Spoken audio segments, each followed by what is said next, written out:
Hello दोस्तों, नमस्कार। मेरा नाम है संदीप और आप सभी का वेलकम है नथिंग इम्पॉसिबल के यूट्यूब चैनल पर। आशा करता हूं और उम्मीद करता हूं कि आप सभी बहुत ही अच्छे होंगे।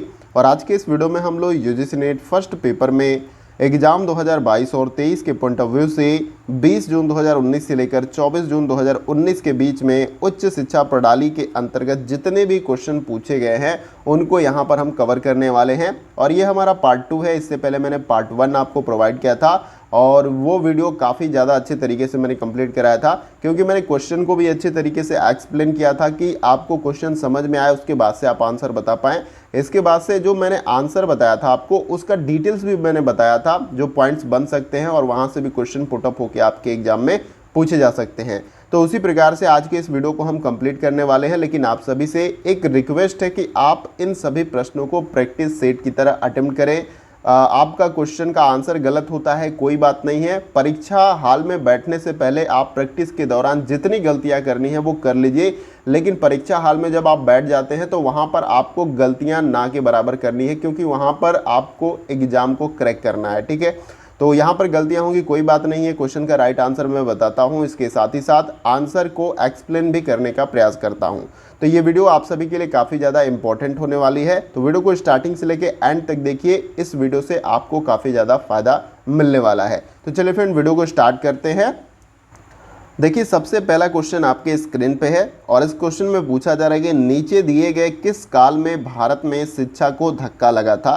धक्का लगने का मतलब कि यहाँ पर उच्च शिक्षा की व्यवस्था उतनी बेहतर नहीं थी, तो आप बताना है। यहाँ पर देखिए, सबसे पहले दिया गया ब्रिटिश काल। यहाँ पर टाइप में मिस्टेक है, मैं ब्रिटिश यहाँ पर लिख देता हूँ, आपका ब्रिटिश काल हो जाएगा।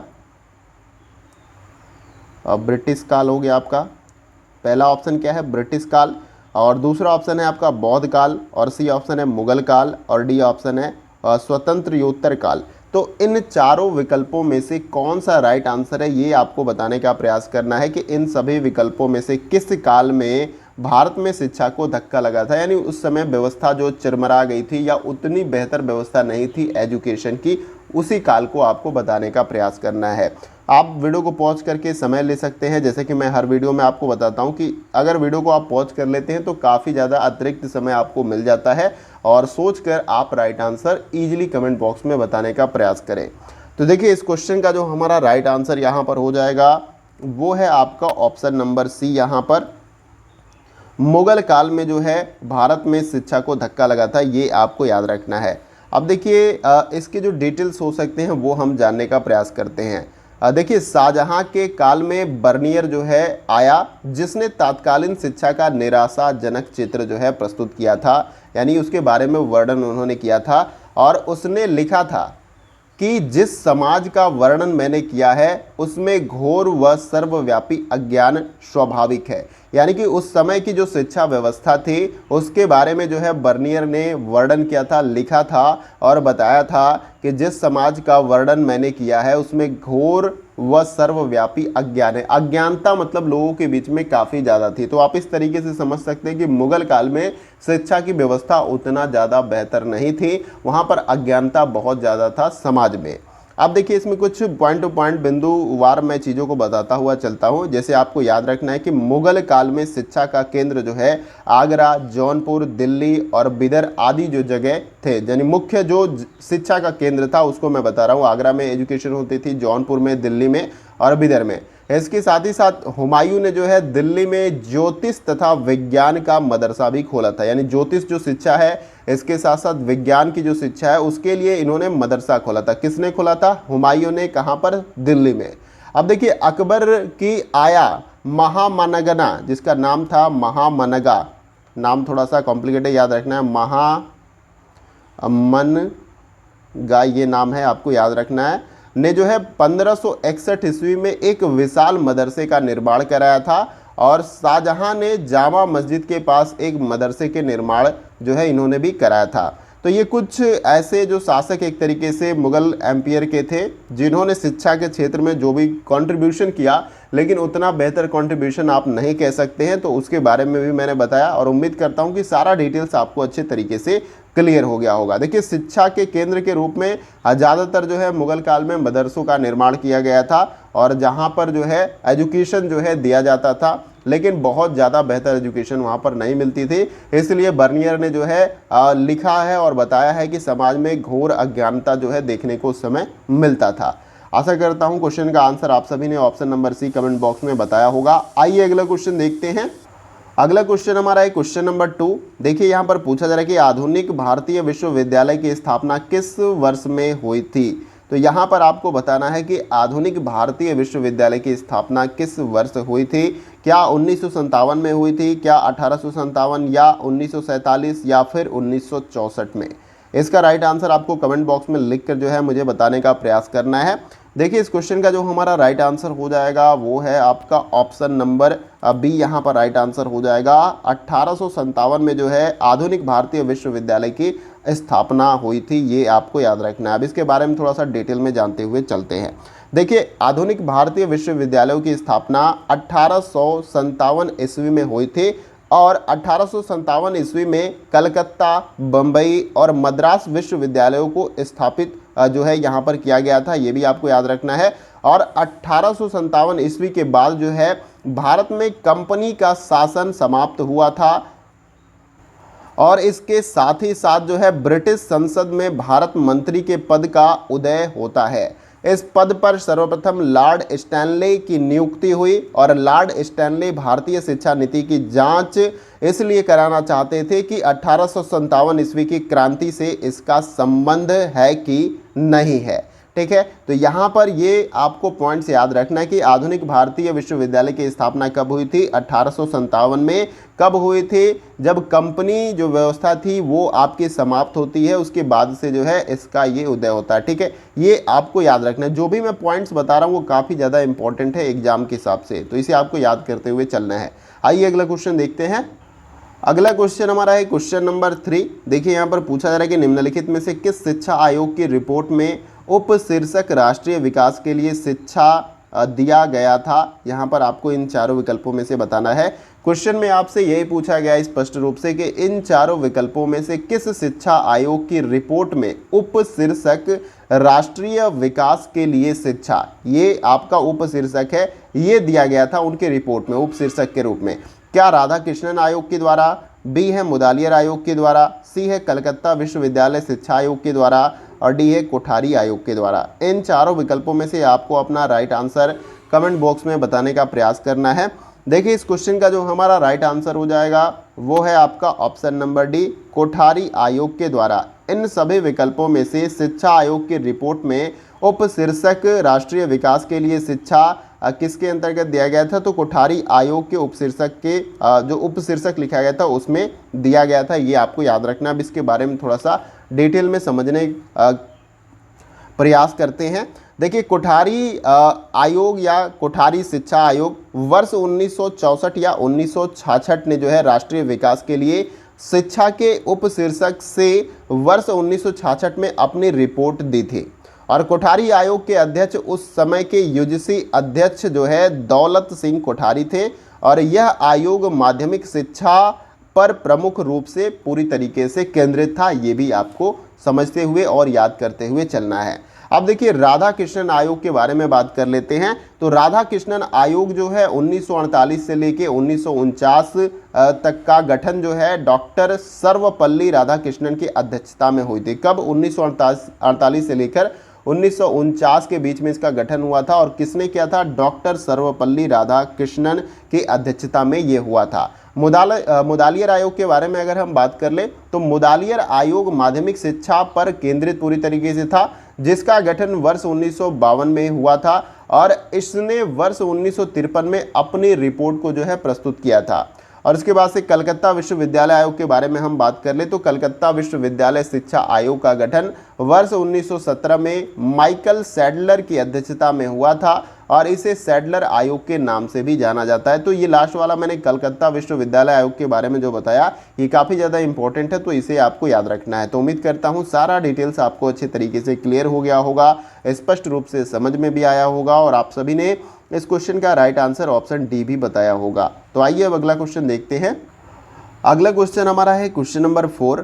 देखिए यहाँ पर पूछा जा रहा है कि संकल्प का विस्तार क्या है, यानी कि संकल्प का फुल फॉर्म क्या है, यही आपको बताना है। शुद्ध हिंदी में ऐसे ही दे दिया जाता है, इसका विस्तार क्या है, इसका पूरा नाम क्या है, फुल फॉर्म नहीं लिखा होता है। इंग्लिश में अगर आप लैंग्वेज में देखोगे तो वहाँ पर फुल फॉर्म लिख कर आएगा।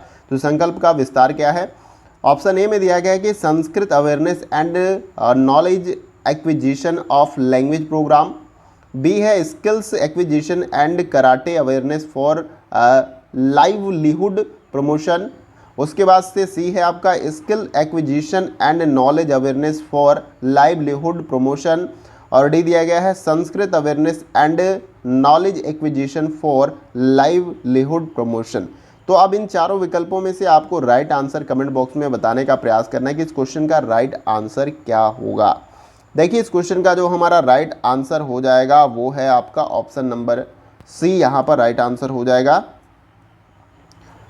Skill acquisition and knowledge awareness for livelihood promotion जो है इसका फुल फॉर्म होगा। ये आपको याद रखना है, काफ़ी ज़्यादा इंपॉर्टेंट है ये क्वेश्चन। अब देखिए यहाँ पर फुल फॉर्म तो मैंने आपको बता दिया, अब इसके बारे में थोड़ा सा समझ लेते हैं। अब देखिए ये जो संकल्प है यह आजीविका के लिए कौशल अधिग्रहण और ज्ञान व जागरूकता वाली नई कौशल विकास योजना है। यानी संकल्प एक प्रकार की योजना है, ये आपको याद रखना है।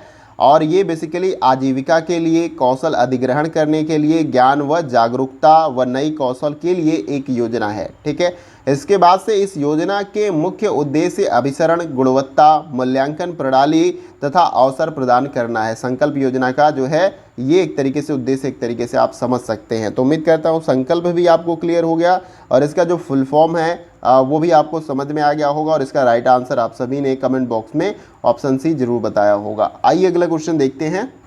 अगला क्वेश्चन हमारा है क्वेश्चन नंबर 5। देखिए इसमें पूछा जा रहा है कि निम्नलिखित में से कौन सा कथन सतत विकास को श्रेष्ठ रूप से व्याख्यायित करता है। इन चारों विकल्पों में से आपको बताने का प्रयास करना है कि कौन सा ऐसा कथन है जो सतत विकास को श्रेष्ठ रूप से व्याख्यायित करता है, एक्सप्लेन करता है उसके बारे में। पहला दिया गया कि प्राकृतिक संसाधनों का न्यूनतम उपयोग, फिर उसके बाद से बी है आपका प्राकृतिक संसाधनों का अपने लाभ के लिए उपयोग, सी है प्राकृतिक संसाधनों का न्यायपूर्ण उपयोग जिससे कि वे भविष्य की पीढ़ियों के लिए उपलब्ध रहे, और डी है अपने प्राकृतिक संसाधनों को भविष्य की अपनी पीढ़ियों के लिए संरक्षित करना। तो इन चारों विकल्पों में से राइट आंसर क्या है, इसका जवाब आपको कमेंट बॉक्स में देने का प्रयास करना है। देखिए इस क्वेश्चन का जो हमारा राइट आंसर हो जाएगा वो है आपका ऑप्शन नंबर सी, यहाँ पर प्राकृतिक संसाधनों का न्यायपूर्ण उपयोग जिससे कि वे भविष्य की पीढ़ियों के लिए उपलब्ध रहे। यानी कि जो भी प्राकृतिक संसाधन है, चाहे कोल हो गया, पेट्रोल हो गया, चाहे और भी खनिज पदार्थ हैं, इनका इस प्रकार से हमें उपयोग करना है। चाहे पानी की ही बात कह लीजिए, जो ग्राउंड वाटर है, जो स्वच्छ जल है, उसका इस प्रकार से उपयोग हमें करना है कि जो हमारी आने वाली जनरेशन है, यानी कि आपके जो भी आगे आने वाले जो पीढ़ी के बच्चे होंगे उनके लिए ये रिसोर्सेज उपलब्ध रहे। ठीक है, तो ये आपको याद रखना है। देखिए आपको हमेशा यहाँ पर याद रखना चाहिए कि सतत विकास से तात्पर्य है कि प्राकृतिक संसाधनों का न्यायपूर्ण या सही तरीके से उपयोग किया जाए जिससे कि वे भविष्य में पीढ़ियों के लिए जो है उपलब्ध रहे, और इसे सस्टेनेबल डेवलपमेंट भी कहा जाता है। यह सामाजिक, आर्थिक और पर्यावरण असमानताओं से मुक्त एवं टिकाऊ भविष्य प्राप्त करने हेतु तथा भावी पीढ़ियों के लिए पृथ्वी हरी भरी और स्वस्थ प्रद सुनिश्चित करने का एक प्रयास है। ठीक है, सस्टेनेबल डेवलपमेंट जो है यानी कि हमारा विकास का कार्य इस प्रकार से हो जिससे प्रकृति को हानि कम से कम पहुंचे। ठीक है, सतत विकास लक्ष्य सूचकांक भारत में नीति आयोग द्वारा जारी किया जाता है, ये आपको याद रखना है। उम्मीद करता हूं कि ये क्वेश्चन भी आपको क्लियर हो गया होगा और इसका आंसर जो मैंने बताया एक्सप्लेन करके वो भी आपको अच्छे तरीके से समझ में आया होगा। देखिए सभी क्वेश्चन को आप अटेम्प्ट करते हुए चलिए और सभी का राइट आंसर बताने का प्रयास करिए। आंसर गलत होता है, आप अपना कॉन्फिडेंस लूज ना करिएगा। आप लगातार जो है जितने भी मैं क्वेश्चन यहाँ पर करा रहा हूँ 25 सबको अटेम्प्ट करिएगा और फिर लास्ट में आप जो है मूल्यांकन खुद से करिएगा कि इन 25 क्वेश्चन में से कितना क्वेश्चन आपका राइट हुआ है। अगर 10 से ऊपर भी जाता है, 15 से ऊपर जाता है तो आपका परफॉर्मेंस काफ़ी बेहतर है, लेकिन आपको ऊपर और मतलब पहुंचाना है, जैसे कि 20 करना है, 22 करना है, इस तरीके से स्कोर को आपको अपने बढ़ाते रहना है। आइए अब अगला क्वेश्चन देखते हैं। अगला क्वेश्चन हमारा है क्वेश्चन नंबर 6। देखिए यहाँ पर पूछा जा रहा है कि स्वतंत्रता प्राप्ति के बाद निम्नलिखित में से कौन सी समिति आयोग की रिपोर्ट भारत में शिक्षा के सभी स्तरों पर विकास से संबंधित है, ये आपको बताना है इन चारों विकल्पों में से। क्वेश्चन में बेसिकली आपसे पूछा यही गया है कि स्वतंत्रता प्राप्ति के बाद इन सभी विकल्पों में से कौन सी समिति आयोग की रिपोर्ट भारत में शिक्षा के सभी स्तरों पर विकास से संबंधित है, ये आपको बताना है। पहला है सार्जेंट आयोग है, बी है हर्टुंग समिति रिपोर्ट है, सी है आपका यहाँ पर कोठारी आयोग रिपोर्ट है और डी है राधाकृष्णन आयोग। तो अब इन चारों विकल्पों में से केवल एक ऐसा विकल्प है जो सही है और उसकी पहचान कर आपको राइट आंसर बताने का प्रयास करना है। देखिए इस क्वेश्चन का जो हमारा राइट आंसर हो जाएगा वो है आपका ऑप्शन नंबर सी, यहाँ पर कोठारी आयोग के रिपोर्ट में। क्वेश्चन में यही पूछा गया था कि स्वतंत्रता प्राप्ति के बाद इन सभी विकल्पों में से कौन सी समिति आयोग की रिपोर्ट भारत में शिक्षा के सभी स्तरों पर विकास से संबंधित है, तो वो है कोठारी आयोग की रिपोर्ट, ये आपको याद रखना है। देखिए कोठारी आयोग वर्ष 1964 से 66 में जो है भारत में शिक्षा के सभी स्तरों पर विकास से संबंधित है पूरी तरीके से, और इस आयोग का गठन 14 जुलाई 1964, ये डेट भी आपको याद रखना है, कभी कभी डेट पूछ लिया जाता है 14 जुलाई और इसके बाद से आपका जो सन है 1964, ये डेट आपको याद रखना है। कोठारी आयोग का जो है गठन कब हुआ था, 14 जुलाई 1964 को जो है दौलत सिंह कोठारी की अध्यक्षता में हुआ था। देखिए इनका सरनेम एक तरीके से है, तो उसी नाम से जो है इस आयोग का गठन हुआ था, दौलत सिंह कोठारी की अध्यक्षता में हुआ था। और इस आयोग ने विद्यालयी शिक्षा, उच्च शिक्षा, तकनीकी शिक्षा, कृषि शिक्षा, प्रौढ़ शिक्षा, स्त्री शिक्षा आदि पर ध्यान दिया था। अगर आपसे पूछ लिया जाए कि ये जो कोठारी आयोग बनाया था वो किस तरीके की शिक्षा पर इन्होंने ध्यान दिया था, तो जो विद्यालय के अंदर शिक्षा मिलती है उस पर ध्यान दिया था, जो हायर एजुकेशन है, जो उसमें ग्रेजुएशन, पोस्ट ग्रेजुएशन और भी जो तकनीकी कोर्सेज हैं इस पर भी इन्होंने ध्यान दिया था, तकनीकी शिक्षा पर ध्यान दिया था, जो कृषि शिक्षा है, एग्रीकल्चर, उस पर, और प्रौढ़ शिक्षा और स्त्रियों की शिक्षा पर भी काफ़ी ज़्यादा ध्यान दिया था, ये आपको याद रखना है। और देखिए भारतीय विवि आयोग का गठन जो है वर्ष 1902 में किया गया और इसे वर्ष 1904 में अधिनियमित किया गया था। और देखिए सार्जेंट आयोग के बारे में बात करें तो सार्जेंट आयोग वर्ष 1944 में सर जॉन सार्जेंट की अध्यक्षता में ब्रिटेन में प्रचलित शिक्षा स्तर को भारत में लागू करने के लिए गठित किया गया था। तो काफ़ी इंपॉर्टेंट है ये आपका सार्जेंट आयोग, ठीक है। और अगर हर्टुंग समिति रिपोर्ट के बारे में बात करें तो हर्टुंग समिति को वर्ष 1929 में विभिन्न स्कूलों तथा कॉलेजों द्वारा शिक्षा के मानकों का पालन न करने के कारण जो है गठित किया गया था। यानी कि बहुत सारे स्कूल्स हैं जो स्टैंडर्ड्स बनाए गए कि इस स्टैंडर्ड्स को स्कूल और विद्यालय को फॉलो करना है, तो वो नहीं फॉलो कर रहे थे। इसके लिए ये आपके हर्टुंग समिति जो है इसको बनाया गया था। कब बनाया गया था? 1929 में।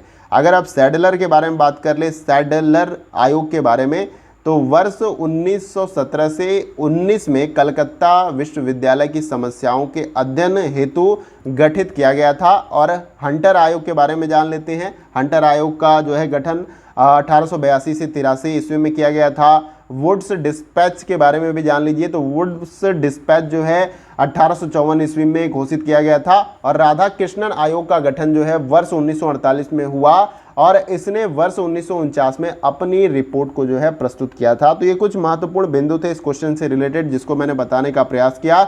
जो बहुत महत्वपूर्ण है उनको आप नोट डाउन कर सकते हैं अपने नोट्स बुक पे, या तो एक से दो बार अगर वीडियो को आप देख लेते हैं तो भी आपके दिमाग में ये कॉन्सेप्ट क्लियर हो जाएगा। तो उम्मीद करता हूँ क्वेश्चन क्लियर हुआ होगा। आइए अगला क्वेश्चन देखते हैं। अगला क्वेश्चन हमारा है क्वेश्चन नंबर 7। देखिए यहाँ पर पूछा जा रहा है कि कौन से भारतीय शिक्षा आयोग ने सबसे पहले प्रतिभा पलायन की समस्या पर ध्यान दिया था। प्रतिभा पलायन का मतलब है कि मान लीजिए कि हमारे देश में कोई व्यक्ति है, किसी स्किल में ट्रेंड हो रहा है और उसके बाद से उसको उचित दाम नहीं या उचित उसको कह लीजिए सैलरी नहीं मिल पा रही, जिसके वजह से वो दूसरे देश में चला जाता है, ठीक है। तो एक तरीके से इसे प्रतिभा पलायन के रूप में देखा जाता है। और पूछा जा रहा है कि भारतीय शिक्षा आयोग ने सबसे पहले प्रतिभा पलायन की समस्या पर ध्यान दिया था। कौन से भारतीय शिक्षा आयोग ने? पहला है भारतीय शिक्षा आयोग ने, बी है विश्वविद्यालय शिक्षा आयोग ने, सी है कलकत्ता विश्वविद्यालय आयोग ने, डी है सार्जेंट आयोग ने। इन चारों विकल्पों में से आपको राइट आंसर कमेंट बॉक्स में बताने का प्रयास करना है। देखिए इस क्वेश्चन का जो हमारा राइट आंसर हो जाएगा वो है आपका ऑप्शन नंबर ए, भारतीय शिक्षा आयोग ने। याद रखना है ये आपका राइट आंसर हो जाएगा। क्वेश्चन में पूछा गया था कि किस भारतीय शिक्षा आयोग ने सबसे पहले प्रतिभा पलायन की समस्या पर ध्यान दिया था, तो भारतीय शिक्षा आयोग ने, ये आपको दिमाग में याद कर लेना है। अब देखिए विश्वविद्यालय शिक्षा आयोग का गठन जो है वर्ष 1948 में सर्वपल्ली राधाकृष्णन की अध्यक्षता में हुआ था। और कलकत्ता विश्वविद्यालय आयोग के बारे में भी थोड़ा सा आपको समझते हुए चलना है, जिसे सैडलर आयोग भी कहते हैं। इसका गठन जो है वर्ष 1917 में माइकल सैडलर की अध्यक्षता में हुआ था। सार्जेंट के बारे में अभी मैंने आपको बताया था कि सार्जेंट आयोग का गठन वर्ष 1944 में सर जॉन सार्जेंट की अध्यक्षता में हुआ था और सैडलर आयोग का गठन जो है वर्ष 1917 में किया गया था। और इसके साथ ही साथ वर्धा स्कीम या जाकिर हुसैन समिति प्रतिवेदन वर्ष 1937 में ये आया था। तो ये कुछ महत्वपूर्ण बिंदु है, 4 से 5 बिंदु इस क्वेश्चन से रिलेटेड, जिसको मैंने आपको बताने का प्रयास किया और उम्मीद करता हूँ अच्छी तरीके से क्लियर हो गया होगा। अब इससे पहले भी मैंने आपको ऊपर सार्जेंट आयोग के बारे में बताया था, एक क्वेश्चन जो मैंने अभी क्वेश्चन नंबर 6 आपको कराया था, लेकिन क्वेश्चन उसी टाइप से पूछे जा रहे हैं, तो आपको ये सारे डिटेल्स याद करते हुए चलने हैं, ठीक है, समझते हुए चलना है। मैं कोशिश कर रहा हूँ कि ईजिली आपको बताता हुआ चलूँ, और जहाँ पर दिक्कत हो, आपको कुछ समझ में नहीं है, तो आप कमेंट बॉक्स में मेंशन कर दीजिएगा। मैं नेक्स्ट वीडियो में उन चीज़ों को और भी क्लैरिफाई करने का प्रयास करूँगा। आइए अगला क्वेश्चन देखते हैं। अगला क्वेश्चन हमारा है क्वेश्चन नंबर 8। देखिए यहाँ पर पूछा जा रहा है कि विश्वविद्यालय के बीच सहयोग और समन्वय को बढ़ावा देने के लिए स्थापित अंतर विश्वविद्यालय बोर्ड का वर्तमान स्वरूप कौन सा है, ये आपको बताना है।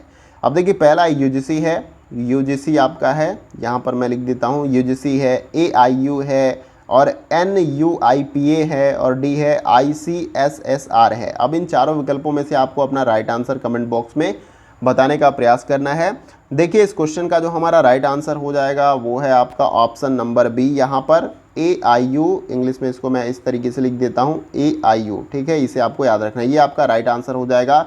विश्वविद्यालय के बीच सहयोग और समन्वय को बढ़ावा देने के लिए स्थापित अंतर विश्वविद्यालय बोर्ड का वर्तमान स्वरूप जो है एआईयू है। अब देखिए एआईयू यानी इसका फुल फॉर्म आपको समझ लेना है, एसोसिएशन ऑफ इंडियन यूनिवर्सिटी इसका फुल फॉर्म होता है, हिंदी में भारतीय विश्वविद्यालय संघ है, ठीक है, याद रखना है फुल फॉर्म। एआईयू का फुल फॉर्म क्या है, association of Indian university, Hindi में भारतीय विश्वविद्यालय संघ।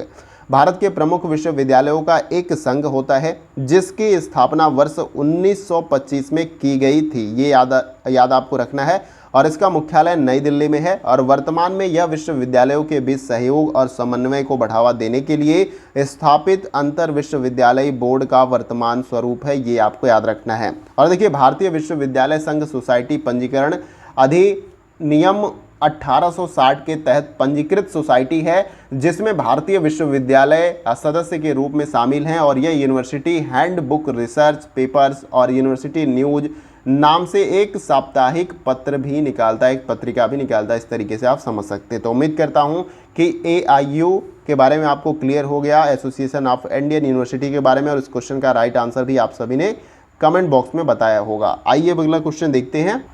अगला क्वेश्चन हमारा है क्वेश्चन नंबर 9। देखिए इसमें पूछा जा रहा है कि निम्नलिखित में से कौन सा अनुदेशात्मक अभिकल्प भारत सरकार द्वारा शुरू किए गए SWAYM यानी कि स्वयं में शामिल नहीं है, ये आपको बताना है इन चारों विकल्पों में से। अब देखिए यहाँ पर पहला जो विकल्प है आपका ई ट्यूटोरियल है, बी है ई कंटेंट है, सी है भौतिक अंतःक्रिया है, और डी है चर्चा मंच। इन चारों विकल्पों में से सही आंसर क्या है, इसका जवाब आपको कमेंट बॉक्स में देने का प्रयास करना है। देखिए इस क्वेश्चन का जो हमारा राइट आंसर हो जाएगा वो है आपका ऑप्शन नंबर सी, भौतिक जो है अंतःक्रिया जो है आपका, ये राइट आंसर हो जाएगा। ये जो है स्वयं के अंतर्गत शामिल नहीं है। अब देखिए स्वयं यानी कि study web of active learning, स्वयं का फुल फॉर्म है, याद रखना है आपको, study webs of active learning for young inspiring minds इसका फुल फॉर्म है, जो कि मानव संसाधन विकास मंत्रालय, जो कि वर्तमान में शिक्षा मंत्रालय है, का राष्ट्रीय ऑनलाइन शिक्षा मंच है। और यह ई ट्यूटोरियल, ई कंटेंट और चर्चा मंच अभिकल्प प्रदान करता है, और यह स्कूली शिक्षा से लेकर स्नातकोत्तर स्तर तक ऑनलाइन पाठ्यक्रम भी जो है आपको प्रदान करता है। और स्वयं पोर्टल को 9 जुलाई 2017 में राष्ट्रपति प्रणब मुखर्जी द्वारा लॉन्च किया गया था, ये भी याद रखना है। ये कुछ डिटेल्स आपको याद रखना है। एक इम्पॉर्टेंट बात यहाँ पर है कि स्वयं पर किस मतलब क्लास से लेके किस क्लास के कोर्सेज आपको मिलते हैं, तो यहाँ पर स्कूली शिक्षा से लेकर जो एकेडमिक जो आपकी शिक्षा है उससे लेकर स्नातकोत्तर स्तर तक के ऑनलाइन कोर्सेज जो है आपको स्वयं के पोर्टल पे देखने को मिल जाएंगे। अगर आपको कोई ऑनलाइन कोर्स करना है तो आप स्वयं के पोर्टल पर जाकर उस कोर्स में इनरोल होकर उस कोर्स को कर सकते हैं, वो भी निःशुल्क, ठीक है। कुछ चार्ज लगता है जब आप सर्टिफिकेट जनरेट कराते हैं या लेते हैं, लेकिन फिलहाल में जो कोर्स है वो पूरी तरीके से निःशुल्क होता है, ये आपको याद रखना है। तो उम्मीद करता हूँ क्वेश्चन का डिटेल्स आपको क्लियर हुआ होगा। आइए अगला क्वेश्चन देखते हैं। अगला क्वेश्चन हमारा है क्वेश्चन नंबर 10। अब देखिए यहाँ पर पूछा जा रहा है कि निम्नलिखित में से कौन युग्म सुमेलित नहीं है, यानी कि कोई एक ऐसा युग्म है जो आपका सुमेलित नहीं है, वही आपको बताने का प्रयास करना है। अब देखिए, पहला है ज्ञान दर्शन उपग्रह आधारित शैक्षणिक टीवी चैनल है, दूसरा है ज्ञानवाणी शैक्षिक एफएम रेडियो नेटवर्क है, और तीसरा है MOOC यानी कि मैसिव ओपन ऑनलाइन क्रेडिट्स। अब इन चारों ये जो मैंने विकल्प अभी आपको बताया, इसमें से कोई एक ऐसा विकल्प है जो सुमेलित नहीं है, और नीचे दिए गए विकल्पों में से आपको अपना सही आंसर कमेंट बॉक्स में बताने का प्रयास करना है। तो समय लेकर आप इसका सही आंसर जरूर बताएं। देखिए, इस क्वेश्चन का जो हमारा राइट आंसर हो जाएगा वो है आपका ऑप्शन नंबर सी, केवल तीसरा। देखिए, यहाँ पर तीसरा जो है आपका सुमेलित नहीं है, जो आपका यहाँ पर मोक है, इसको इंग्लिश में मैं लिख देता हूँ MOOC आपका हो जाएगा। जो ये मूक है आपका, ये मैसिव ओपन ऑनलाइन क्रेडिट नहीं होता है, इसका पूरा नाम होता है मैसिव ओपन ऑनलाइन कोर्सेज, ये आपको याद रखना है। तो यहाँ पर ये सुमेलित नहीं, इसलिए आपका यही राइट आंसर हो जाएगा। कौन सा? Option number C. और देखिए, ये जो मूक होता है यह एक विस्तृत ओपन ऑनलाइन पाठ्यक्रम है जो कि दूरस्थ शिक्षा हेतु विकसित किया गया है, यानी कि बेसिकली घर बैठे या ऐसे इलाकों के क्षेत्र के लोग जो कि शिक्षा बेहतर ग्रहण नहीं कर सकते या बेहतर शिक्षा नहीं ले सकते, वो इन प्लेटफॉर्म को, जैसे मूक एक विश्व लेवल का एक प्लेटफॉर्म है, जैसे कि हमारे यहाँ स्वयं है, वहाँ पर कोर्सेज में इनरोल होकर कोर्स कर सकते हैं। तो उसी प्रकार से मोक भी आपका है, जिसका फुल फॉर्म होता है मैसिव ओपन ऑनलाइन कोर्सेज, ये आपको याद रखना है। अब ज्ञान दर्शन के बारे में थोड़ा सा बात कर लेते हैं। देखिए, ज्ञान दर्शन उपग्रह आधारित शैक्षणिक टीवी चैनल है जो इग्नू द्वारा संचालित समाज की शैक्षिक और विकासात्मक आवश्यकताओं की प्राप्ति के लिए पूरी तरीके से डेडिकेटेड है या समर्पित है, और इसकी स्थापना वर्ष 1997 में की गई थी, ये भी डेट आपको याद रखना है। अब ज्ञानवाणी के बारे में बात कर लेते हैं। देखिए, ज्ञानवाणी इग्नू द्वारा संचालित एजुकेशनल नेटवर्क है जिसे 2001 से एफएम रेडियो चैनल्स के द्वारा संचालित किया जाता है, ये आपको याद रखना। तो ये सारे जितने भी विकल्प थे, पहला, दूसरा, तीसरा, सब के बारे में मैंने डिटेल में बताया, ऐसा कोई भी विकल्प नहीं है जिसको मैंने छोड़ा है। तो यही मतलब थोड़ा समय ले लेता है, अगर मैं क्वेश्चन की तरह कराता तो वीडियो शॉर्ट में हो जाता, लेकिन ये सारा डिटेल्स जो मैं आपको बताता हुआ चलता हूँ, इसलिए ये समय ज़्यादा आपका लग जाता है। आइए अगला क्वेश्चन देखते हैं। अगला क्वेश्चन हमारा है क्वेश्चन नंबर 11। देखिए, यहाँ पर पूछा जा रहा है कि मुक्त और दूरस्थ अभिगम प्रोग्राम में मोक का समावेश न्याय उचित क्या है? इन चारों विकल्पों में से आपको बताना है। मोक के बारे में मैंने आपको अभी बताया था, एक क्वेश्चन में इसका फुल फॉर्म भी बताया था, मैसिव ओपन ऑनलाइन कोर्स होता है, और ये एक दूरस्थ शिक्षा प्रोग्राम है। देखिए, ए यहाँ पर दिया गया न्यून लागत के आधार पर, और बी है अभिगम्यता के आधार पर, और सी है गति के आधार पर, और डी है आपका नवाचार के आधार पर। अब इन चारों विकल्पों में से आपको राइट आंसर जो है कमेंट बॉक्स में बताने का प्रयास करना है। देखिए, इस क्वेश्चन का जो हमारा राइट आंसर हो जाएगा वो है आपका ऑप्शन नंबर बी, अभिगम्यता के आधार पर। अब ये अभिगम्यता क्या है, इसको भी आप जान लीजिए। तो देखिए, इसका जो अर्थ होता है वो है अभिगम करने की क्रिया या आचरण, जो है यहाँ पर अभिगम्यता का अर्थ होता है। अब इस क्वेश्चन के बारे में जो है मैं डिटेल में आपको थोड़ा सा बता देता हूँ, यानी कि ये जो मोक है इसके बारे में समझ लेते हैं। वैसे मैंने ऊपर अभी आपको बताया, लेकिन ये चीज़ें जो है बार बार अगर मैं रिपीट भी करता हूँ तो ये कॉन्सेप्ट भी आपके दिमाग में बिल्ड हो जाएगा, क्योंकि क्वेश्चन से रिलेटेड है। तो मोक का फुल फॉर्म आप सभी को पता है, मैसिव ओपन ऑनलाइन कोर्स, और ये असीमित भागीदारी और वेब के माध्यम से खुली पहुंच सुनिश्चित करने के उद्देश्य को जो है समर्पित ऑनलाइन पाठ्यक्रम है। यानी कि दूरस्थ क्षेत्रों में जो है गुणवत्तापूर्ण शिक्षा मिल सके, उसके लिए ये एक आपका ओपन ऑनलाइन कोर्स से रिलेटेड जो है आपका एक प्लेटफॉर्म है, और जहाँ पर कई तरह के कोर्स आपको मिल जाएंगे। उन कोर्स में इनरोल होकर जो है आप कोर्स को कंप्लीट करके सर्टिफिकेट भी ले सकते हैं, ठीक है, फ्री में वो भी।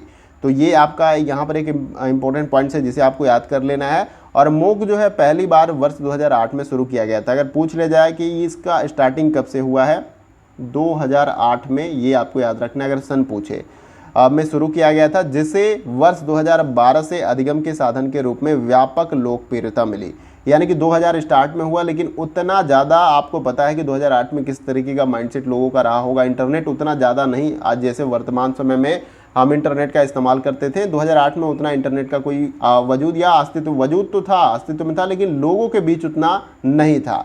तो इसलिए ये 2012 में अधिगम के साधन के रूप में जो है व्यापक लोकप्रियता इसको मिली। 2012 में जो है इसमें अधिगम करने के लिए लोग धीरे धीरे जुड़ने लगे, ये भी डेट आपको याद रख लेना है। तो यहाँ पर आपको क्लियर हो गया होगा कि इस क्वेश्चन से रिलेटेड जो मैंने पॉइंट्स बताए वो आपको अच्छे तरीके से समझ में आ गया होगा।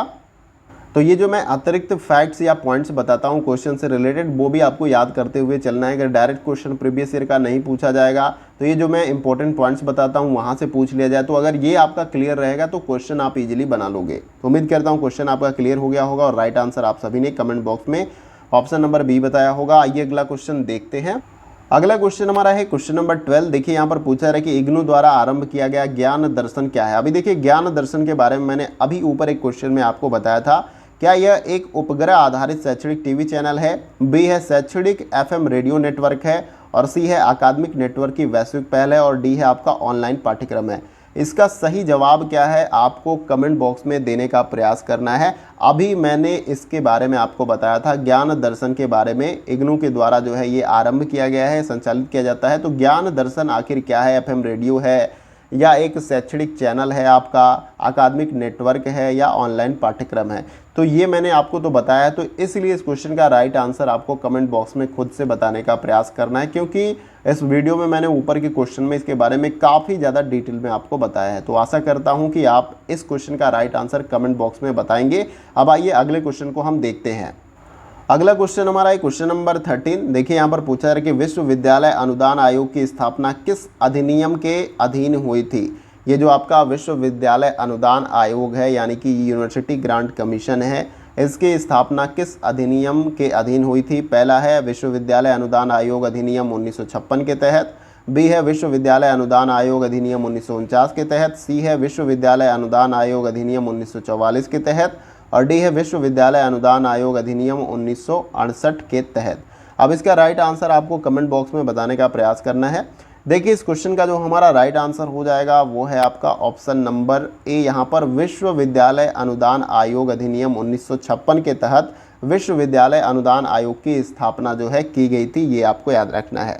अब देखिए इसके बारे में थोड़ा सा डिटेल में समझते हुए चलते हैं। विश्वविद्यालय अनुदान आयोग की स्थापना 1952 में हुई थी और 28 दिसंबर 1953 को तत्कालीन शिक्षा मंत्री अबुल कलाम आज़ाद ने इसका औपचारिक उद्घाटन भी किया था। अगर पूछ लिया जाए कि इसका उद्घाटन किसने किया था विश्वविद्यालय अनुदान आयोग का, तो तत्कालीन शिक्षा मंत्री यानी उस समय के अबुल कलाम आज़ाद ने जो है इसका औपचारिक उद्घाटन किया था और इसे भारत सरकार के विश्वविद्यालय अनुदान आयोग अधिनियम 1956 द्वारा वैधानिक दर्जा प्रदान किया था, यानी कि संवैधानिक दर्जा जो है इसको एक तरीके से प्राप्त किया गया था। और इसका मुख्यालय नई दिल्ली व 6 क्षेत्रीय केंद्र जैसे कि पुणे, भोपाल, कोलकाता, हैदराबाद, गुवाहाटी एवं बेंगलुरु में स्थित है।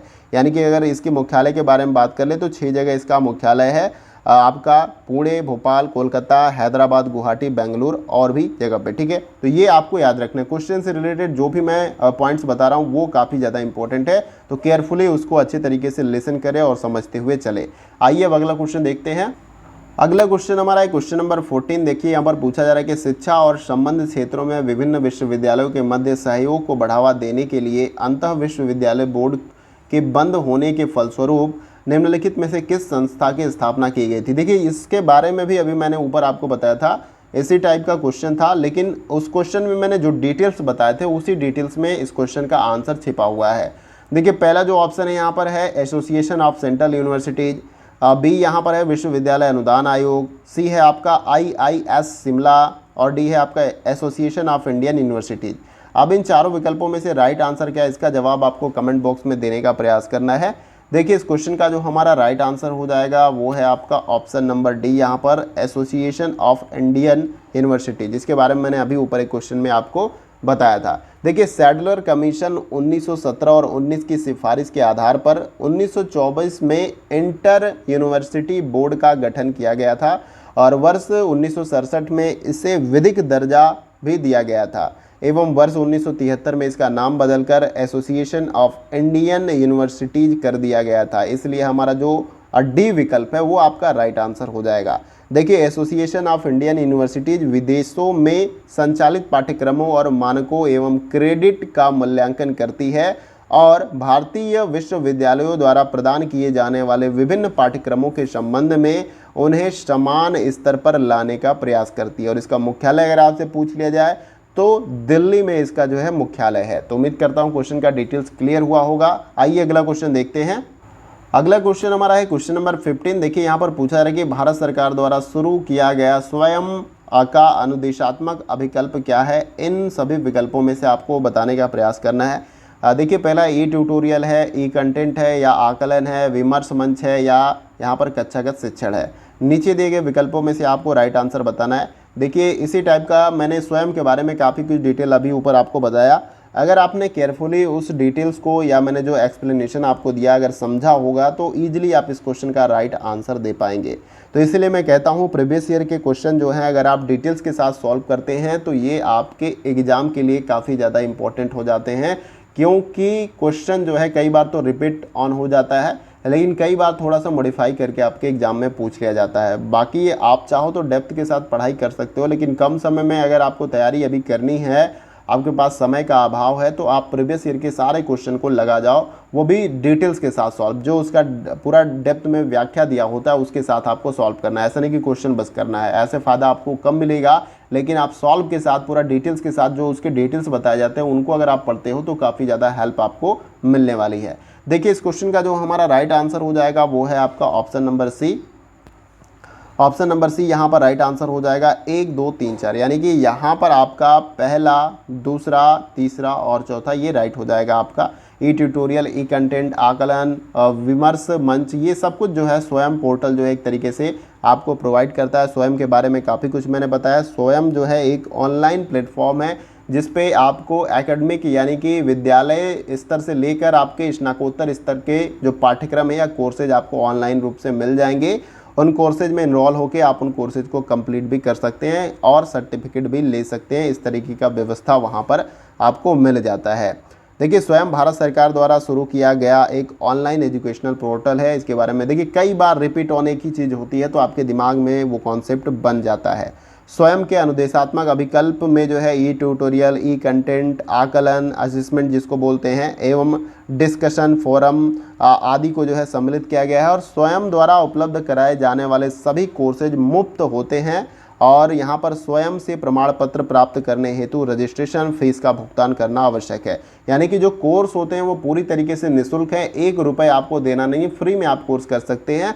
लेकिन जब आपको प्रमाण पत्र चाहिए उसका, आपको तो ज्ञान मिल गया लेकिन आप चाहते हैं कि सर्टिफिकेट भी मिल जाए जिसको हम दिखा के उसका यूज कर सके, तो वो भी आपको मिल सकता है। कुछ ज़्यादा नहीं चार्ज लगता है, उसके लिए आपको रजिस्ट्रेशन करना होगा, कुछ छोटी सी फीस आपको देनी होगी, 1000 रुपये के आसपास आई थिंक, और उसके बाद से आप सर्टिफिकेट भी ले सकते हैं। तो उम्मीद करता हूं कि ये डिटेल्स आपको क्लियर हो गए होंगे और क्वेश्चन का राइट आंसर आप सभी ने ऑप्शन सी कमेंट बॉक्स में बताया होगा। आइए अगला क्वेश्चन देखते हैं। अगला क्वेश्चन हमारा है क्वेश्चन नंबर 16। देखिए इसमें पूछा जा रहा है कि भारत सरकार द्वारा GIAN यानी कि global initiative of academic networks को प्रारंभ करने का उद्देश्य क्या था। इन चारों विकल्पों में से आपको बताने का प्रयास करना है। वीडियो को पॉज कर सकते हैं। देखिए विकल्प मैं थोड़ा सा पढ़ने में असहज हूँ, मतलब बोलते बोलते मुझे थोड़ा सा पेन करने लगा है गला में, तो विकल्प जो है आप वीडियो को पॉज करके अच्छी तरीके से पढ़िए और इसका राइट आंसर कमेंट बॉक्स में बताने का प्रयास करिए।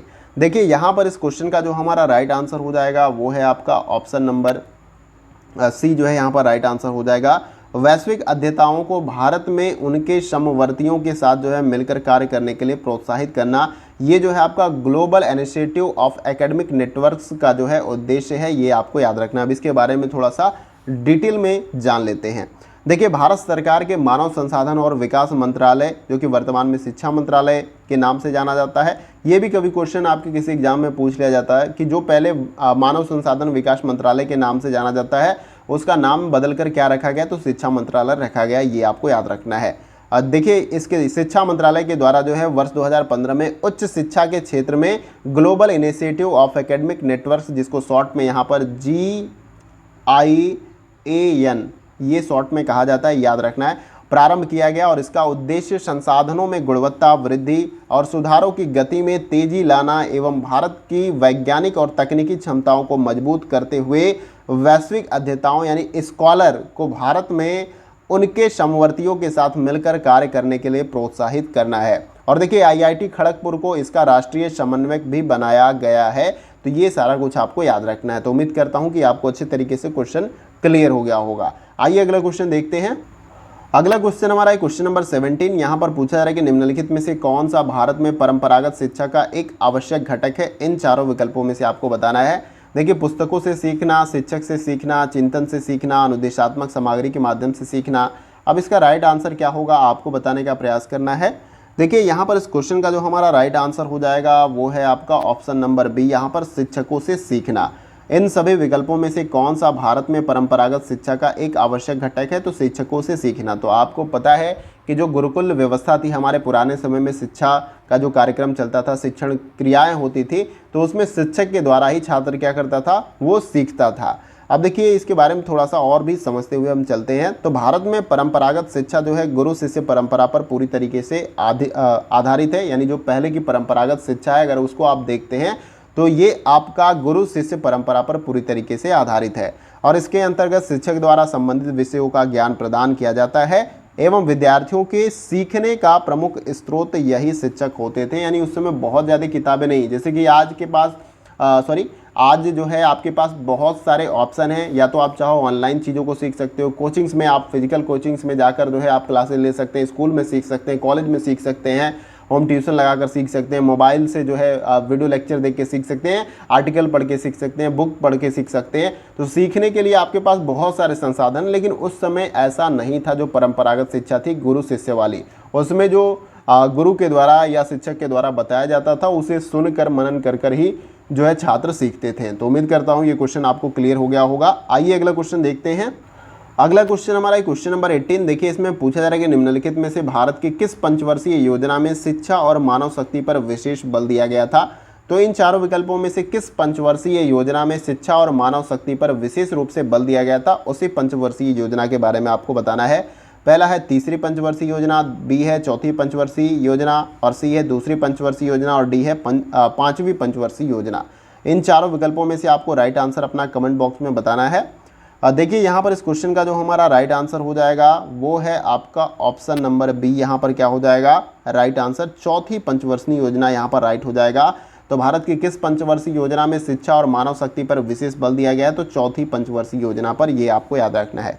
देखिए, चौथी पंचवर्षीय योजना में शिक्षा और मानव शक्ति पर विशेष बल दिया गया था, और यह इंदिरा गांधी के प्रधानमंत्रित्व में वर्ष 1969 से 1974 तक संचालित हुआ। अगर पूछ लिया जाए कि चौथी पंचवर्षीय योजना कब से कब तक चली थी, तो ये भी आपको याद रखना है, 1969 से लेके ये जो है आपका 1974 तक ये पंचवर्षीय योजना चली थी, जिसमें जो है शिक्षा और मानव शक्ति पर विशेष रूप से बल दिया गया था। ये आपको याद रखना है। तो उम्मीद करता हूँ क्वेश्चन आपका क्लियर हो गया होगा। आइए अगला क्वेश्चन देखते हैं। अगला क्वेश्चन हमारा है क्वेश्चन नंबर 19। देखिए, यहाँ पर पूछा जा रहा है कि भारत में 20वीं शताब्दी के मध्य प्रभावी रही प्रतिभा पलायन समस्या निम्नलिखित में से किस पक्ष का परिसूचक है? तो यहाँ पर कुछ स्टेटमेंट्स दिए गए हैं कि किस कारण से भारत में 20वीं शताब्दी के मध्य जो है प्रतिभा का पलायन हुआ। देखिए, प्रतिभा यहाँ पर लिखा गया, ये प्रतिभा आपका हो जाएगा, ठीक है। प्रतिभा का पलायन की जो है समस्या देखने को मिली। देखिए, यहाँ पर पहला जो बताया गया कारण कि भारत में उच्च अध्ययन और शोध हेतु पर्याप्त सुविधाओं का अभाव था। दूसरा है विकसित देशों की उस स्तर पर प्रतिभा क्रय की क्षमता जो विकासशील देशों में वश में नहीं थी। ये बेसिकली पेमेंट से ये संबंधित है कि भारत में इन प्रतिभाओं को उतना पेमेंट नहीं मिल रहा था जितना कि दूसरे देशों में मिलता था, इसके वजह से भी प्रतिभा पलायन हुआ। और यहाँ पर नेक्स्ट जो है आपका जनसंख्या में वृद्धि और मानव संसाधनों का उपयोजन। तो अब आपको नीचे दिए गए इन चारों विकल्पों में से सही आंसर कमेंट बॉक्स में बताने का प्रयास करना है कि इस क्वेश्चन का राइट आंसर क्या हो जाएगा। देखिए, यहाँ पर इस क्वेश्चन का जो हमारा राइट आंसर हो जाएगा वो है आपका ऑप्शन नंबर यहाँ पर डी क्या हो जाएगा राइट आंसर हो जाएगा यहाँ पर पहला, और उसके बाद से दूसरा। भारत में उच्च अध्ययन और शोध हेतु पर्याप्त सुविधाओं का अभाव। तो 20वीं शताब्दी के आसपास भारत में उतने बड़े बड़े जो है उच्च शिक्षण संस्थान नहीं थे, ठीक है, जिसके वजह से जो है प्रतिभा का पलायन, यानी बेहतर एजुकेशन के लिए, बेहतर जो डिग्री प्राप्त करने के लिए जो दूसरे देशों में आज भी बहुत सारे जो संपन्न लोग हैं, जो बहुत पैसे वाले हैं, वो अपने बच्चों को बाहर ही पढ़ाते हैं। जर्मनी हो गया, ऑस्ट्रेलिया हो गया, इंग्लैंड हो गया, आपका अमेरिका हो गया, इस तरह के देशों में जो है वो पढ़ाना पसंद करते हैं वर्तमान समय में भी, ये आपको याद रखना है। लेकिन जो जिनके पास पैसे बहुत ज़्यादा हैं, और इसके साथ साथ कुछ स्कॉलरशिप प्रोग्राम भी जो है होते हैं जिनके माध्यम से बच्चे बाहर पढ़ सकते हैं। और दूसरा यहाँ पर है कि विकसित देशों में उस स्तर पर प्रतिभा का क्रय क्षमता जो कि विकासशील देशों के वश में नहीं था, यानी कि इन प्रतिभाओं को जितना पैसा चाहिए उनके प्रतिभा के अनुसार उतना पेमेंट जो है भारत में नहीं मिल पाता था, जिसके वजह से ये दूसरे देशों में पलायन कर जाते थे जहां पर इनको इनकी प्रतिभा के अनुकूल या उससे ज़्यादा वेतन मिलता था। तो ये दो कारण थे प्रतिभा पलायन के 20वीं शताब्दी के मध्य के बीच में। तो उम्मीद करता हूँ ये सारा डिटेल्स आपको क्लियर हो गया होगा। आइए अगला क्वेश्चन देखते हैं। अगला क्वेश्चन हमारा है क्वेश्चन नंबर 20। देखिए यहाँ पर पूछा जा रहा है कि भारत और दक्षिण एशिया में शिक्षा के नियोजन और प्रबंधन में क्षमता विकास और शोध के उद्देश्य से भारत में स्थापित किया गया मुख्य संगठन कौन सा है, ये आपको इन चारों विकल्पों में से बताना है। पहला है AIU, बी है सार्क यूनिवर्सिटी, सी है आपका NUIPA और डी आपका है नालंदा विश्वविद्यालय। तो इन चारों विकल्पों में से आपको बताने का प्रयास करना है कि भारत और दक्षिण एशिया में शिक्षा के नियोजन और प्रबंधन में क्षमता विकास और शोध के उद्देश्य से भारत में स्थापित किया गया मुख्य संगठन कौन सा है। इसका जवाब आपको कमेंट बॉक्स में देना है। देखिए इस क्वेश्चन का जो हमारा राइट आंसर हो जाएगा वो है आपका ऑप्शन नंबर सी। यहाँ पर NUIPA जो है हो जाएगा आपका। इंग्लिश में इसको जो है शॉर्ट में NU आपका हो जाएगा EPA यहाँ पर बोला जाता है। तो ये अभी आपको याद रखना। अब इसका फुल फॉर्म भी पूछ लिया जाएगा कई बार आपसे। तो देखिए इसका फुल फॉर्म होता है national institute of educational planning and administration, इसका फुल फॉर्म होता है। और इसकी स्थापना शिक्षा मंत्रालय के अंतर्गत वर्ष 1962 में किया गया था। अब देखिए वर्ष 2006 में इसे डीम्ड ट्यूबी यूनिवर्सिटी का दर्जा दिया गया था और इसका प्रमुख उद्देश्य भारत और दक्षिण एशिया में शिक्षा के नियोजन और प्रबंधन में क्षमता विकास एवं शोध को प्रोत्साहन देना है। और इसका जो मुख्यालय है वो कहाँ पर है, ये नई दिल्ली में आपका स्थित है। ये भी आपको याद रखना है। तो उम्मीद करता हूँ क्वेश्चन का डिटेल्स आपको बहुत ही अच्छे तरीके से क्लियर हो गया होगा। आइए अगला क्वेश्चन देखते हैं। अगला क्वेश्चन हमारा है क्वेश्चन नंबर 21। देखिए यहाँ पर पूछा जा रहा है कि निम्नलिखित में से कौन सी संस्था समाज विज्ञान की सभी शाखाओं की शोध गतिविधियों का समन्वय करती है और उनको बढ़ावा देती है और उनका वित्त पोषण करती है। यहाँ पर इन चारों विकल्पों में से बताना है। तो ऐसा क्वेश्चन मैंने आपको पार्ट 1 जब कराया था हायर एजुकेशन से, उच्च शिक्षा प्रणाली से, तो उसमें एक ऐसा क्वेश्चन आया था और उम्मीद करता हूं कि उसका कॉन्सेप्ट भी आपके दिमाग में होगा और इजीली आप राइट आंसर कमेंट बॉक्स में बताएंगे। पहला जो ऑप्शन है ICPR नई दिल्ली, बी है आपका IIAS शिमला और सी है आपका ICSSR नई दिल्ली और डी है आपका NUEPA नई दिल्ली। तो NUEPA के बारे में तो अभी मैंने आपको ऊपर बताया, लेकिन फिलहाल में इस क्वेश्चन का आपको राइट आंसर कमेंट बॉक्स में बताने का प्रयास करना है। तो सही आंसर जरूर बताने का प्रयास करें। तो देखिए इस क्वेश्चन का जो हमारा राइट आंसर हो जाएगा वो है आपका ऑप्शन नंबर सी। यहाँ पर राइट आंसर हो जाएगा ICSSR नई दिल्ली। ये जो है आपका राइट आंसर हो जाएगा। अब इसके बारे में डिटेल में समझ लेते हैं, क्वेश्चन भी आपको अच्छे तरीके से क्लियर हो जाएगा। देखिए ICSSR नई दिल्ली जो है कि इसका फुल फॉर्म हिंदी में भारतीय सामाजिक विज्ञान अनुसंधान परिषद है और इंग्लिश में इसको Indian council of social science research भी कहा जाता है। ये दोनों आपको नाम याद रखना है, हिंदी और अंग्रेजी वाला दोनों। कि इसकी स्थापना जो है वर्ष 1969 में भारत सरकार द्वारा सामाजिक विज्ञान के क्षेत्र में शोध को बढ़ावा देने के उद्देश्य से किया गया था और इसका लक्ष्य जो है सामाजिक विज्ञान में प्रगति की समीक्षा करना तथा जो परामर्श है उसे प्रदान करना। इसके साथ ही साथ यह संस्थानों तथा व्यक्तियों को अनुदान भी प्रदान करती है, यानी मदद करती है वित्त जो है आर्थिक रूप से, वित्तीय रूप से। ठीक है, तो उम्मीद करता हूँ ICSSR आपको अच्छे तरीके से क्लियर हो गया होगा। आइए अगला क्वेश्चन देखते हैं। अगला क्वेश्चन हमारा है क्वेश्चन नंबर 22। देखिए यहाँ पर पूछा रहा है कि इग्नू द्वारा भारत की शैक्षणिक जरूरतों को पूरा करने हेतु शुरू की गई ज्ञानवाड़ी है, यानी ज्ञानवाड़ी क्या है ये आपको बताना है। इससे पहले एक क्वेश्चन था जिसमें ज्ञान दर्शन क्या है वो पूछा गया था, तो उस क्वेश्चन को मैंने आपके लिए छोड़ दिया था कि आप उसका राइट आंसर बताओगे, क्योंकि मैंने ज्ञानवाड़ी के बारे में भी आपको डिटेल में बताया क्वेश्चन में और इसके साथ साथ ज्ञान दर्शन के बारे में भी बताया था। तो उम्मीद करता हूँ कि आप सभी इस क्वेश्चन का राइट आंसर जरूर कमेंट बॉक्स में बताएंगे। तो देखिए यहाँ पर इस क्वेश्चन का जो हमारा राइट आंसर हो जाएगा ये है आपका option number B, right answer हो जाएगा। शैक्षणिक FM रेडियो नेटवर्क है। ज्ञानवाड़ी क्या है आपका शैक्षणिक FM रेडियो नेटवर्क है, ये आपको याद रखना है। देखिए ज्ञानवाड़ी इग्नू द्वारा भारत की शैक्षणिक जरूरतों को पूरा करने के लिए जो है एक शैक्षणिक FM रेडियो नेटवर्क है और ज्ञानवाड़ी चैनल विभिन्न शैक्षिक संस्थानों, गैर सरकारी संगठनों, सरकारी एवं अर्ध सरकारी संगठनों और संयुक्त राष्ट्र एजेंसियों तथा विभिन्न मंत्रालयों के दिन प्रतिदिन के कार्यक्रमों के साथ साथ एक मीडिया सहायक के रूप में भी कार्य करता है। और देखिए प्रत्येक ज्ञानवाड़ी स्टेशन लगभग 60 किलोमीटर की सीमा में शैक्षिक पाठ्यक्रमों को प्रसारित करने का काम करते हैं। तो सिंपली क्वेश्चन में पूछा जाए कि इग्नू द्वारा भारत की शैक्षिक जरूरतों को पूरा करने हेतु जो है ज्ञानवाणी रेडियो चैनल का जो है यहाँ पर शुरुआत किया गया, और ये क्या है, एक शैक्षणिक FM रेडियो नेटवर्क है, ये आपको याद रखना है। लेकिन अभी ज्ञान दर्शन वाला जो मैंने क्वेश्चन आपके लिए छोड़ा था उसका राइट आंसर आपको कमेंट बॉक्स में बताना है। आइए अगला क्वेश्चन देखते हैं। अगला क्वेश्चन हमारा है क्वेश्चन नंबर 23। देखिए यहाँ पर पूछा जा रहा है कि भारत में परीक्षा प्रणाली की समस्याओं पर विशेष बल निम्नलिखित रिपोर्ट में से किस रिपोर्ट का भाग है, ये आपको इन चारों विकल्पों में से बताना है। तो वीडियो को पॉज करके इसका राइट आंसर आप कमेंट बॉक्स में बताने का प्रयास जरूर करें।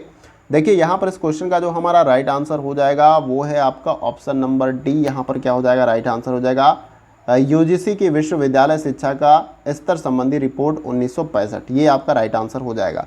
देखिए भारत में परीक्षा प्रणाली की समस्याओं पर विशेष बल जो है UGC यानी यूनिवर्सिटी ग्रांट कमीशन की जो है विश्वविद्यालय शिक्षा का स्तर संबंधी रिपोर्ट 1965 का भाग है, ये आपको याद रखना है। और इसके माध्यम से शिक्षा प्रणाली में व्यापक बदलावों का सुझाव दिया गया तथा व्यावसायिक शिक्षा से जुड़ाव, प्रोफेशनल पाठ्यक्रमों में बदलाव एवं समाज हितैषी जांच आदि को भी जो है इसमें मेंशन किया गया है, ये आपको याद रखना है। UGC की विश्वविद्यालय शिक्षा का स्तर संबंधी रिपोर्ट 1965 में ये सारा कुछ मेंशन है, ये आपको याद रखना है। तो उम्मीद करता हूँ क्वेश्चन आपको क्लियर हो गया होगा। आइए अगला क्वेश्चन देखते हैं। अगला क्वेश्चन हमारा है क्वेश्चन नंबर 24। देखिए यहाँ पर पूछा जा रहा है कि निम्नलिखित में से कौन सा विश्वविद्यालय 1857 के दौरान स्थापित होने वाले प्रथम 3 विश्वविद्यालयों में से नहीं है, ये आपको बताना है। 1857 में कई सारे विश्वविद्यालयों को स्थापित किया गया, तो उसमें से कौन सा नहीं है यही आपको बताना है। प्रथम 3 में से नहीं है। पहला है कलकत्ता विश्वविद्यालय, बी है बम्बई, और सी है दिल्ली, और डी है आपका मद्रास विश्वविद्यालय। तो इन चारों में से राइट आंसर आपको कमेंट बॉक्स में बताना है कि क्या इसका राइट आंसर होगा। देखिए इस क्वेश्चन का जो हमारा राइट आंसर हो जाएगा वो है आपका ऑप्शन नंबर सी, दिल्ली विश्वविद्यालय आपका यहाँ पर हो जाएगा। तो 1857 के दौरान स्थापित होने वाले प्रथम 3 विश्वविद्यालयों में से दिल्ली विश्वविद्यालय आपका नहीं था, ये याद रखना है। देखिए दिल्ली विश्वविद्यालय भारत सरकार द्वारा वित्त पोषित एक केंद्रीय विश्वविद्यालय है जिसकी स्थापना वर्ष 1922 में हुई थी, जबकि वुड्स घोषणा पत्र 1854 ईस्वी के माध्यम से भारतीय शिक्षा पर एक व्यापक योजना प्रस्तुत की गई थी, और इस घोषणा पत्र में लंदन विश्वविद्यालय की तर्ज पर या उसी के आधार पर कलकत्ता, बम्बई तथा मद्रास में विश्वविद्यालय की स्थापना की बात की गई थी, और इसे शिक्षा का मैग्ना कार्टा भी कहा जाता है। ये भी काफ़ी ज़्यादा इंपॉर्टेंट है, ये आपको याद रखना है। तो उम्मीद करता हूँ इस क्वेश्चन का राइट आंसर आप सभी ने ऑप्शन सी बताया होगा। आइए अगला क्वेश्चन देखते हैं। आज के इस वीडियो का हमारा ये लास्ट क्वेश्चन है, क्वेश्चन नंबर 25। देखिए इसमें पूछा जा रहा है कि निम्नलिखित में से किस प्राचीन भारतीय विश्वविद्यालय में मुख्यतः विद्वानों के लेखन के माध्यम से तिब्बत की संस्कृति और सभ्यता का निर्माण हुआ था, ये आपको इन चारों विकल्पों में से बताना। पहला नालंदा, बी है विक्रमशिला, सी है अजगदला, और डी है आपका मिथिला। तो राइट आंसर क्या है, इसका जवाब आपको कमेंट बॉक्स में देना है। देखिए इस क्वेश्चन का जो हमारा राइट आंसर हो जाएगा वो है आपका ऑप्शन नंबर बी, यहाँ पर विक्रमशिला। इन सभी विकल्पों में से किस प्राचीन भारतीय विश्वविद्यालय में मुख्यतः विद्वानों के लेखन के माध्यम से तिब्बत की संस्कृति और सभ्यता का निर्माण हुआ था, तो वो है विक्रमशिला विश्वविद्यालय के अंतर्गत। ठीक है, ये आपको याद रखना है। देखिए विक्रमशिला विश्वविद्यालय बौद्ध धर्म का प्रमुख शिक्षा केंद्र रहा है, और मुख्यतः इसी विश्वविद्यालय के विद्वानों के लेखन के माध्यम से तिब्बत की संस्कृति और सभ्यता का निर्माण हुआ था, और इस विश्वविद्यालय की स्थापना धर्मपाल द्वारा कराई गई थी। किसकी? विक्रमशिला की। ठीक है, ये याद आपको रखना है, कराई गई थी। और विश्वविद्यालय में विद्या अध्ययन के लिए आने वाले तिब्बती विद्वानों के लिए अलग से अतिथिशाला भी जो है इसमें बनाया गया था, और इन्हीं विद्वानों में प्रसिद्ध दीपांकर श्री ज्ञान थे, जो कि उपाध्याय अतीश के नाम से भी काफ़ी ज़्यादा फेमस हुए थे। तो उम्मीद करता हूँ विक्रमशिला से संबंधित ये जो मैंने फैक्ट्स या इंपॉर्टेंट पॉइंट्स बताए वो आपको अच्छे तरीके से क्लियर हो गए होंगे, और यहाँ पर हमारा वीडियो का सेशन पूरी तरीके से कंप्लीट होता है। और उम्मीद करता हूँ कि ये सेशन आप सभी को काफ़ी ज़्यादा पसंद आया होगा। और किसी क्वेश्चन को लेकर अगर आपको डाउट होता है तो आप कमेंट बॉक्स में निसंकोच मुझे बता सकते हैं, और किसी विशेष टॉपिक पे अगर आपको वीडियो चाहिए या कुछ क्वेरी है या आपको कोई प्रॉब्लम है या कोई आपके मन में क्वेश्चन बनता है एग्जाम से रिलेटेड या किसी भी टाइप से, आप मुझसे कमेंट बॉक्स में पूछ सकते हैं। मैं कमेंट्स में ही लिखकर आपको जवाब दे देता हूं। अगर कॉमन कमेंट्स रहते हैं बहुत सारे विद्यार्थियों को तो उस पर मैं एक वीडियो बनाकर भी उसे क्लियर करने का प्रयास करता हूं।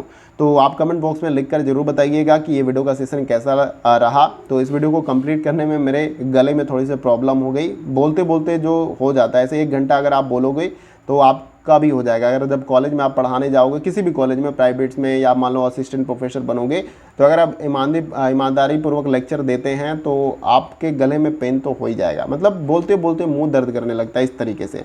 ठीक है, तो आपको कैसा लगा वीडियो का सेशन आप मुझे कमेंट बॉक्स में ज़रूर बताइएगा। और इसके साथ ही साथ वीडियो कहीं से भी अच्छा लगे तो आप हमें लाइक करके अप्रिशिएट ज़रूर करिएगा, क्योंकि हम कंटेंट काफ़ी ज़्यादा इंपॉर्टेंट और रेलिवेंट बनाते हैं जिससे आपको फ़ायदा मिले। और इसके लिए काफ़ी समय लगता है कंटेंट को टाइप करना, जैसे सभी क्वेश्चन को अच्छे तरीके से टाइप करना, व्यवस्थित करना, फिर उस पर वीडियो बनाना, वीडियो को एडिट करके जो है चैनल पे अपलोड करना। तो ये 3-4 स्टेप होते हैं, प्रोसेस होते हैं, जिसको फॉलो करके ये वीडियो आप तक पहुंचती है।